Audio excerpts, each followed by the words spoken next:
আপোনালোকে আটাই অৱগত ৰাভা হাছং অট'নমাছ কাউন্সিলৰ 2025 যি নিৰ্বাচন এপ্ৰিল মাহৰ 2 তাৰিখে অনুষ্ঠিত হ'ব। তাৰ কাৰণে ইতিমধ্যে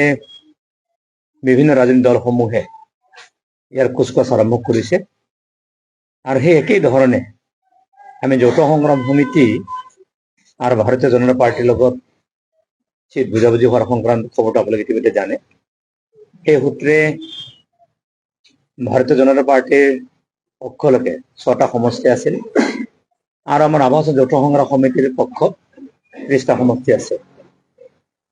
আৰু ইণ্ডিয়া বুলি কোৱাৰ লগে লগে ৰাভা হাছং অট'নমাছ কাউন্সিলখনত অসম গণ পৰিষদ দলৰো এটা ইয়াত অংশীদাৰিত্ব আছে। গতিকে বিভিন্ন আলোচনা আৰু বিভিন্ন দৃষ্টিভংগীৰ মাজত আমি এই কথাবোৰ আগত ৰাখি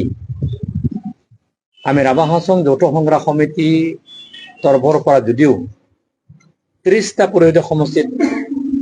আমি প্ৰতিদ্বন্দ্বিতা কৰাৰ কথা আছিল আৰু সেই 30টাৰ পৰা আমি এটা সমষ্টি অসম গণ পৰিষদ দললৈকে আমি তেখেতসকলক দিছোঁ, যাতে তেখেতসকলৰ প্ৰতিও এটা সন্মান, নেশ্যনেল ডেমক্ৰেটিক এলায়েন্সৰ যি বান্ধোন তাৰ ওপৰত দৃষ্টিভংগী ৰাখি ৰাভা হাছং অট'নমাছ কাউন্সিলৰ নিৰ্বাচনটোত ৰাভা হাছং যৌথ সংগ্ৰাম সমিতিৰ মূল নেতৃত্বত যিহেতু এই নিৰ্বাচনটো অনুষ্ঠিত হ'ব, গতিকে এই দৃষ্টিভংগী আমি আগত ৰাখিছোঁ আৰু তেনে দৃষ্টিভংগী আগত ৰাখি আগন্তুক সময়ত আমি একেলগে নেশ্যনেল ডেমক্ৰেটিক এলায়েন্সৰ দলসমূহৰ দ্বাৰা ঘটক দলসমূহৰ দ্বাৰা আমি আগন্তুক 2025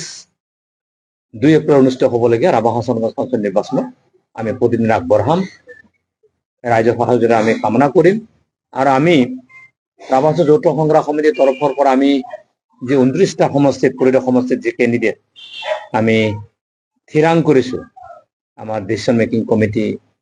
বিভিন্ন পৰ্যায়ৰ আলাপ আলোচনা কৰি বিভিন্ন জাতি জনগোষ্ঠীক প্ৰতিনিধিত্ব দিয়াৰ এক ব্যৱস্থাৰ মাজেৰে আমি আশা প্ৰকাশ কৰি আমি এই ঘোষণাটো ক'ব কাৰণে গৈ আছোঁ। গতিকে আপোনালোকক মই কৈ আছোঁ,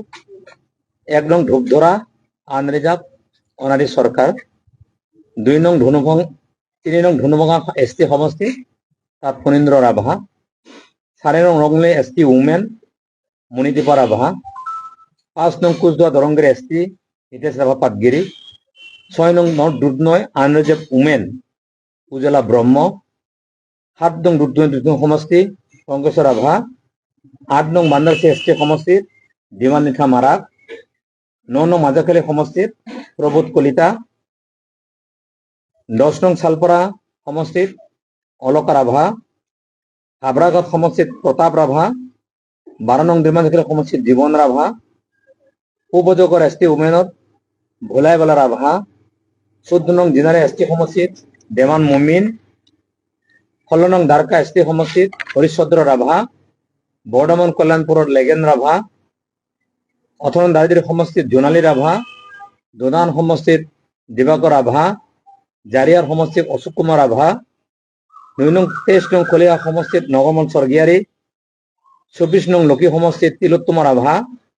25 নং হাইম সমষ্টিত সোণাৰাম ৰাভা, 26 নং জঙাখালী সমষ্টিত অৰ্জুন চেত্ৰী, 27 নং বকোত সুমিত ৰাভা, 28 নং উত্তৰ বনগাঁৱত আদিত্য ৰাভা, 29 নং দক্ষিণ বনগাঁৱত মিনতী বড়ো, 31 নং গোবৰ্ধন সমষ্টিত জ্যোতিষ চন্দ্ৰ ৰাভা, 32 নং পানটানত ৰমাকান্ত ৰাভা, 33 নং কুলচিত ৰশ্মিবালা ৰাভা, 34 নং চান্দৱীত নিপেন চন্দ্ৰ ৰাভা। এই 29টা পৰিষদীয় সমষ্টিত ৰাভা হাছং যৌথ সংগ্ৰাম সমিতিৰ টেলিভিছনত চিম্বলত কণ্টেষ্ট কৰিব, কিন্তু 29টা বুলি ঠিক নহয়, আমি 36টা সমষ্টিতে আমি কণ্টেষ্টটো আমি কৰিম। তাত চিম্বল লৈ কথাটো নহয়, গতিকে 29, 6, 1 তেনেকে নহয় বা 29, 5, 2 এনেকেও কথাটো নহয়, মুঠতে 36টা সমষ্টিত আমি একত্ৰিতভাৱে আমি নিৰ্বাচনত প্ৰতিদ্বন্দ্বিতা কৰিম আৰু যৌথ সংগ্ৰাম সমিতিৰ পৰা যি আমি প্ৰাৰ্থী মনোনীত আমি কৰিছোঁ সেইখিনি আপোনালোকৰ আগত ৰাভা হাছং অট'নমাছ কাউন্সিলৰ বাসিন্দাক জ্ঞাতাৰ্থে আমি প্ৰকাশ কৰিছোঁ আৰু এই সিদ্ধান্ত ৰাভা হাছং অট'নমাছ কাউন্সিল আগন্তুক যি নিৰ্বাচন 2024 2 এপ্ৰিলত হ'ব, তাত যৌথ সংগ্ৰাম সমিতিৰ ডিচিশ্যন মেকিং কমিটিৰ লোৱা সিদ্ধান্ত আমি আপোনালোকক বিজেপিক দিলো আমি জয়ৰামকুছি সমষ্টি, আপোনালোকে আটাই অৱগত। আগিয়া সমষ্টি আপোনালোকে গম পাব, গোৱালপাৰাত কথাকথি, কামৰূপত বন্দাপৰা, বামুণী গাঁও আৰু শিলপতা। অসম গণ পৰিষদৰ ৰাণী। যিকোনো খবৰৰ বাবে যোগাযোগ কৰক 7099017330 লগতে 7099017110 নম্বৰত।